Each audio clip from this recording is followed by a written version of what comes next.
আবার স্বাগত জানাচ্ছি একুশে বিজনেস, সঙ্গে আছি আব্দুর রহমান রণ। দর্শক, এই অনুষ্ঠানের মাধ্যমে আমরা জানিয়ে দেবো দেশ বিদেশের ব্যবসা বাণিজ্য, অর্থনীতি ও শেয়ার বাজারের সকল তথ্যাদি।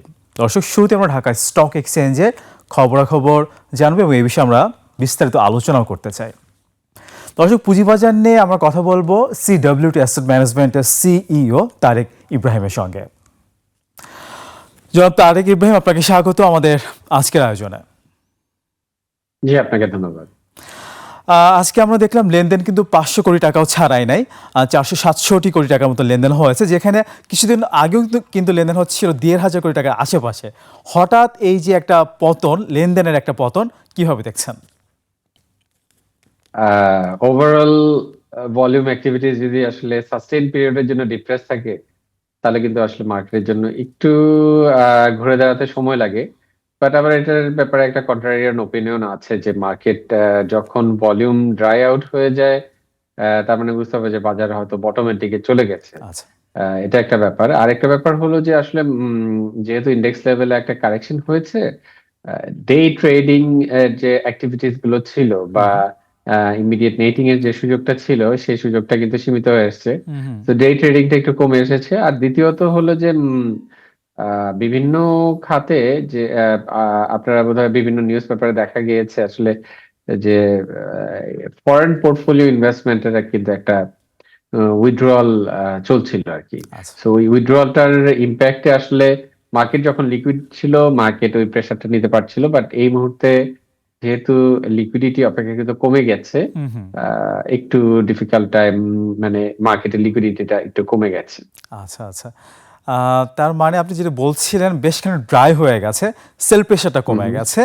তো এখান থেকে তো মার্কেট একটা পজিটিভ মুভে যেতেই পারে, সেটা খুবই ভালো সাইন। আর আপনি যেটা বলছিলেন যে ফরেন সেল, যে একটা খুবই ছোট পোর্শন, আমরা জানি ফরেন পোর্শনে খুবই ছোট, তারপরেও তো এটা আসলে অনেকের জন্য একটা ইন্ডিকেটর। আমি একটু জানতে চাইবো তারা আসলে কেন সেল করছে, তারা কেন সেল মোডে গত প্রায় 2-3 সপ্তাহ ধরেই আমরা দেখতে পাচ্ছি। ওভারঅল আসলে সেলের কারণটা তো আর তারা ব্যাখ্যা করে না। জি। বাট আমরা যারা সেল সাইড বা বাই সাইড যারা এটা নিয়ে কাজ করি আর কি, তাদের যে মানসিকতা ব্যাপারটা আছে সেটা হলো যে একটা দেশে যখন কারেন্সি নিয়ে তারা একটু এক্সপেক্ট করে যে কারেন্সি আচ্ছা আচ্ছা। ডিভ্যালুয়েশনের চান্স আছে, তখন তারা একটু মার্কেটটা নিয়ে একটু কশাসলি রিয়েক্ট করে। এটার একটা এক্সাম্পল কিন্তু মানে অলরেডি কিন্তু আমাদের ফরেক্স মার্কেটে কিন্তু যদি আপনি রিফ্লেকশনটা দেখেন যে ডলার কিন্তু রিসেন্ট নিউজ এসেছে যে মানি এক্সচেঞ্জ হাউস গুলো 126 টাকা 50 পয়সার উপরে ট্রেড করার না করার নির্দেশ দেওয়া হয়েছে। অর্থাৎ বাজারে কিন্তু একটু ডলার একটু চাহিদা ক্রিয়েট হয়েছে। অ্যান্ড সেন্ট্রাল ব্যাংকের সাইডের থেকেও আসলে ফ্রেশ রিজার্ভ মানি সাপ্লাই দেওয়া হয়েছে ইকোনমিকে স্টিমুলেট করার জন্য। তো এটার জন্য ন্যাচারালি মার্কেটের জন্য একটা পজিটিভ সাইড হলো যে যদিও ফরেন ইনভেস্টররা সেল করছে, ইন্টারেস্ট রেট কিন্তু ড্রাস্টিক্যালি ফল করেছে। বিশেষ করে ট্রেজারি বিল বন্ডের রেট গত 1-1.5 সপ্তাহে প্রায় 100 বেসিস পয়েন্ট বা তার থেকে বেশিও কোনো কোনো ক্ষেত্রে ফল করেছে। সো ইন্টারেস্ট রেট হিস্টোরিক্যালি যখনই ফল করে, আমাদের মার্কেটের জন্য কিন্তু ভালো হয়। আর ফরেন ইনভেস্টরদের সেলের কারণটা তো কিছুটা বললামই যে তারা বর্তমানে হলো কারেন্সি ডিভ্যালুয়েশন নিয়ে তারা চিন্তিত। আর দ্বিতীয়ত আরেকটা ব্যাপার হয়েছে যে দীর্ঘদিন আমাদের মার্কেটে একটা ফ্লোর প্রাইস ছিল। তো আন্তর্জাতিক বিনিয়োগকারীরা আসলে free float market based trading দেখতে চান। যখনই ফ্লোর প্রাইস বা ট্রেডিং এ কোনো ধরনের প্রতিবন্ধকতা সৃষ্টি হয়, যেমন MSCI কিন্তু ইন্টারন্যাশনাল একটা ইন্ডেক্স ইমার্জিং মার্কেটের জন্য করে থাকে, বাংলাদেশে এটার অংশ ছিল। কিন্তু গত 2 বছর যেহেতু ফ্লোর প্রাইস ছিল, তারা কিন্তু ওই ইন্ডেক্সটার রিভিশন বন্ধ রেখেছিল। সো যেহেতু ফ্লোর প্রাইসের ব্যাপারটা সম্পূর্ণরূপে তুলে দেওয়া হয়েছে, MSCI ডিক্লেয়ার করেছে তারা রিভিশন করবে। সো রিভিশন করলে আমরা আশা করছি যে এখন হয়তো একটু নেগেটিভ ইম্প্যাক্ট হচ্ছে যে যারা লিকুইডিটির কারণে আটকে ছিল তারা বের হয়ে যাচ্ছে। কিন্তু যখন আবার রিভাইজিং এর যে ব্যাপারটা আর কি, সেটা যখন করা হয়ে যাবে, আমার মনে হয় যে আবার ফরেন পোর্টফোলিও ইনভেস্টমেন্ট বাংলাদেশে আবার বাড়বে। আচ্ছা, আচ্ছা। মানে আপনি বলতে চাচ্ছেন ফ্লোর প্রাইসের কারণে অনেক দিন ধরে আসলে তারা সেল মোডে যেতে পারছিলেন না। তো যেহেতু মার্কেট কিছুটা বৃদ্ধি পেয়েছিল, সেখান থেকে কিছুটা সেল আসতেই পারে। আর আপনি যেটা বলছিলেন যে ব্যাংকের ইন্টারেস্ট রেট এখন অনেকখানি কম, ট্রেজারি বিল বন্ডের রেটও অনেক কম। তো সেই মুহূর্তে কিন্তু বাজার ভালো হয়। আমরা ওয়ার্ল্ড ওয়াইড দেখে থাকি। তো আমাদের সেভাবে আমরা দেখছি না। তো এর প্রতিফলনটাকে আমরা সামনে দেখব কিনা? সেই সাথে একটু জানতে চাইবো যে ১,০০০ পয়েন্ট বাড়ার পরে ৩০০ পয়েন্টের কিছু কম পয়েন্ট পড়ার পর এটাকে আমরা কি স্বাভাবিক মূল্য সংশোধন বলবো না কিভাবে দেখবো? আহ, আমার কাছে মনে হয় যে এখন পর্যন্ত মূল্য সংশোধনের যে প্রক্রিয়াটা স্বাভাবিক এবং আসলে আম, এবং দেশে একটা অনস্বীকার্য ভাবেই একটা ডিফিকাল্ট একটা সিচুয়েশন ক্রিয়েট হয়েছে ইরান যুদ্ধের কারণে, যে আচ্ছা। জ্বালানির একটা সংকট দেখা দিয়েছে। হুম, হুম, হুম। তো এটা বিনিয়োগকারী আসলে শেয়ারের প্রাইস তো নির্ধারিত হয় ফিউচার এক্সপেকটেশনের উপরে। তো বিনিয়োগকারীরা আসলে কিছু কিছু ক্ষেত্রে তাদের পোর্টফোলিওতে থাকা ইনভেস্টমেন্টটাকে একটু রিঅ্যাসেস করে দেখছেন যে জ্বালানি সংকটের ফলে তার পোর্টফোলিও কোম্পানিটা ইমিডিয়েট নেক্সট 2-3টা কোয়ার্টারে কোনো ভাবে প্রভাবিত হবে কিনা। আমরা দু একটা কোম্পানির নিউজ দেখেছি যে তারা হয়তো টেম্পোরারিলি প্রোডাকশন অফ রেখেছে বিকজ গ্যাসের প্রাইস, কারণ অন্যান্য জ্বালানির তুলনায় গ্যাস সাধারণত মোর এফিশিয়েন্ট অ্যান্ড সাশ্রয়ী জ্বালানি ছিল, কিন্তু গত ইরান যুদ্ধের পরে আন্তর্জাতিক বাজারে গ্যাসের দাম প্রায় 300%-এর মতো বেড়ে গিয়েছে।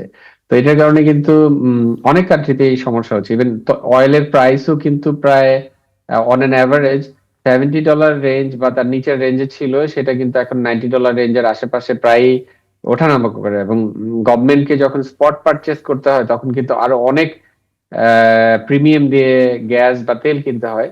তো সেক্ষেত্রে গভর্নমেন্ট হয়তো চেষ্টা করছে বিভিন্নভাবে অল্টারনেটিভ জ্বালানি সোর্স এবং বিভিন্নভাবে জ্বালানির সংস্থানটা করার জন্য।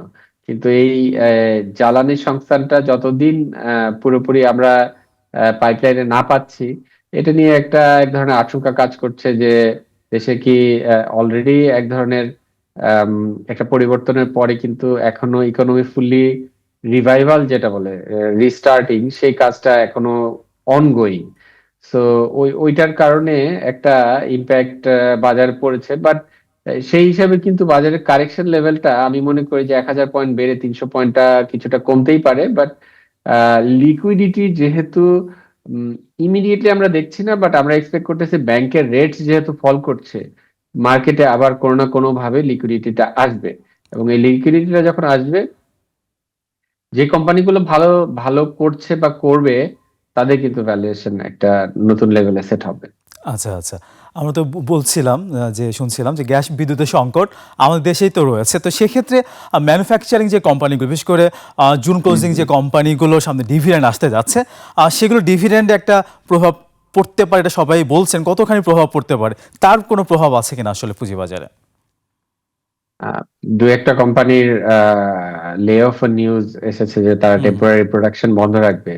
সো বিনিয়োগকারীরা অনেক সময় আসলে একটা নিউজকে, মার্কেট সবসময় কিন্তু অপারেট করে ফিয়ার এন্ড গ্রিডের বেসিসে। সো যখন ফিয়ারটা আসে এটা ডমিনো এফেক্ট এবং মাল্টিপ্লাইড হয়। তো দেখা গিয়েছে হয়তো ছোট একটা কোম্পানি লে অফ করেছে বা প্রোডাকশন বন্ধ করেছে, তো ওটাকে সূত্র ধরে বিনিয়োগকারীরা কিন্তু অনেক শেয়ারে আসলে সেল প্রেসার দিয়ে থাকেন। কিন্তু এক্ষেত্রে কিন্তু আসলে এক ধরনের ডাইনামিক শিফটও হয়ে থাকে। হয়তো দেখা যাবে যে ছোট কোম্পানিদের ক্ষতি হচ্ছে, কিন্তু বড় বড় কোম্পানি যারা বাড়া কংগ্লোমারেট আছে তাদের কিন্তু মার্কেট শেয়ার বেড়ে যাবে। এবং ওই মার্কেট শেয়ার বাড়া কোম্পানিটা হয়তো বাজারে লিস্টেড আছে। আমাদের বাজারে কিন্তু বেশ কিছু কোম্পানি আছে যারা মার্কেটের লিডার।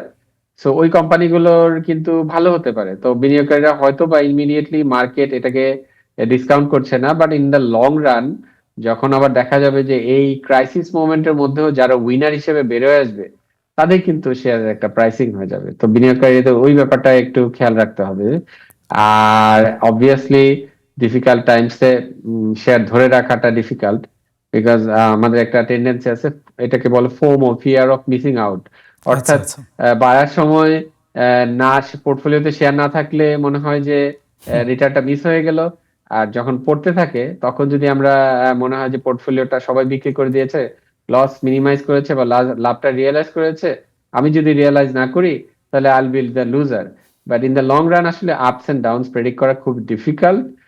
বিনিয়োগকারীরা এই ক্ষেত্রে আমরা আশা করব যে ধৈর্য ধরে তার পোর্টফোলিওর প্রত্যেকটা কোম্পানিকে বিশ্লেষণ করে যদি কোনো ক্ষতির সম্ভাবনা থাকে তাহলে তো রিঅ্যাডজাস্টমেন্ট করতে পারেন, but in the long run যদি কোম্পানির ফান্ডামেন্টালস ঠিক থেকে থাকে বা গ্রোথ ট্র্যাজেক্টরি, ইভেন মার্কেট কনসলিডেশনের ফলে তাদের যদি আরো বেটার কিছু হওয়ার থাকে, তাহলে কিন্তু সেটা ধরে রাখলে তারা লাভবান হবেন। কারণ আমি অ্যাগেইন বলছি, রেটস কিন্তু ফলিং, যদি রেটস এরকম লেভেলে থাকে বাজার কিন্তু আবার এবং ঘুরে এই ক্ষেত্রে দাঁড়াবে। অনেকে বলে থাকেন যে মার্জিন লোন নিয়ে ব্যবসা না করলে এই যে ক্রিটিক্যাল পিরিয়ড যাচ্ছে, এখানে আসলে চিন্তাটা ভালোভাবে করতে পারে বিনিয়োগকারীরা, ঠিক মতো ডিসিশনটা আসলে নিতে পারে। তো জি। এটা তো আমরা জানি, কিন্তু আমি একটু আরেকটা বিষয় নিয়ে একটু জানতে চাই একদম শেষ পর্যায়ে। সাম্প্রতিক সময়ে স্বাভাবিক মূল্য সংশোধনের কথা আপনি বলছেন, ঠিক আছে, কিন্তু আরেকটা ইস্যু সামনে এসেছে, সেটা হচ্ছে বলা হচ্ছে ডিএসসিকে আমরা জানি এম্পাওয়ার করা হচ্ছে, কিন্তু ডিএসসি একটু বেশি তদারকি করছে। তারা বিভিন্ন ইনকোয়ারি করছে, তারা বিভিন্ন বড় পোর্টফোলিও দেখতে যাচ্ছে, এরকম অভিযোগ আমরা পাচ্ছি। তো এই যে ইস্যুগুলো, এটাকে আপনি কিভাবে দেখছেন? এটাকে আমি দেখছি যে আসলে রেগুলেটরি বডিদেরকে রেগুলেটরি কাজই করতে দেওয়া উচিত। তাদের কাজ রেগুলেশন করা, এবং তাদের কাজ কিন্তু আসলে মার্কেটে ওঠানামা নির্ধারণ করা না। বাট রেগুলেশনটা যদি ঠিক মতো হয়, অর্থাৎ আমরা যেভাবে লিগেসি ইস্যুগুলো অনেকদিন ধরে টেনে চলছি, সেই জিনিসগুলো যদি ঠিকঠাক করা যায়, তাহলে কিন্তু বাজারে ন্যাচারাল প্রক্রিয়াতেই টাকা আসবে, ন্যাচারাল প্রক্রিয়াতেই বিনিয়োগকারীদের আস্থাটা ক্রিয়েট হবে। এটার এক্সাম্পলটা হলো যে বাজারে এখন 4-5টা ব্যাংক, কিন্তু দেখেন ব্যাংকিং সেক্টরে ক্রাইসিস চলতেছে, কিন্তু 4-5টা ব্যাংক বা হয়তো আরো বেশি সংখ্যক হবে, বাট আমরা বলতে পারি যে মোটের দাগে 4-5টা ব্যাংক কিন্তু অনেক ভালো ব্যবসা করছে। ভালো ব্যবসা করছে এই অর্থে যে তাদের কিন্তু ডিপোজিটের কোনো অভাব হচ্ছে না, যেখানে অন্যান্য ব্যাংকগুলো ইলিকুইড হয়ে যাচ্ছে। বিকজ তারা লং টার্মে ফান্ডামেন্টাল যে জিনিসটা, যে বিনিয়োগকারীদের অর্থাৎ এফডিআর এ বিনিয়োগকারীদের আস্থাটা বজায় রাখতে পেরেছেন। তো আমাদের পুঁজিবাজারের বিনিয়োগকারীদেরও কিন্তু আস্থাটা বজায় রাখতে হবে, এবং আমাদের বাজারকে ফান্ডামেন্টাল ওরিয়েন্টেড বাজারে পরিণত করতে হবে, গ্যামলিং ওরিয়েন্টেড বাজার না। সো আমি মনে করি যে in the long run regulator যদি within the rules of law right kind of decision নিয়ে থাকে, কারণ আমরা তো একই প্রক্রিয়ায় গত 15 বছর চলেছি, তেমন কোনো রেজাল্ট পাওয়া যায়নি। তো এখন আসলে সময় এসেছে যে নতুন প্রক্রিয়ায় চলার, এবং এক্সপেকটেশন রাখি যে নতুন প্রক্রিয়াতে নতুন ভালো কিছু হবে। আমরা সেটাই প্রত্যাশা করছি। টানা একটা পতনের পরে সবাই আসলে আশাবাদী হতে চাচ্ছে, আশাবাদী হচ্ছিল। তো এই পর্যায়ে আসলে আমরা সবাই প্রত্যাশা করব যে বাজারকে তার স্বাভাবিক গতিতে আসলে চলতে দিতে হবে, সেই সাথে বিনিয়োগকারীদের স্বার্থ রক্ষাও করতে হবে। আপনাকে অনেক ধন্যবাদ আমাদেরকে সময় দেওয়ার জন্য। জি, আপনাকে ধন্যবাদ। দর্শক, এবার নিচ্ছি একটা বিরতি, ফিরছি একটু পরে, আমাদের সঙ্গেই থাকুন।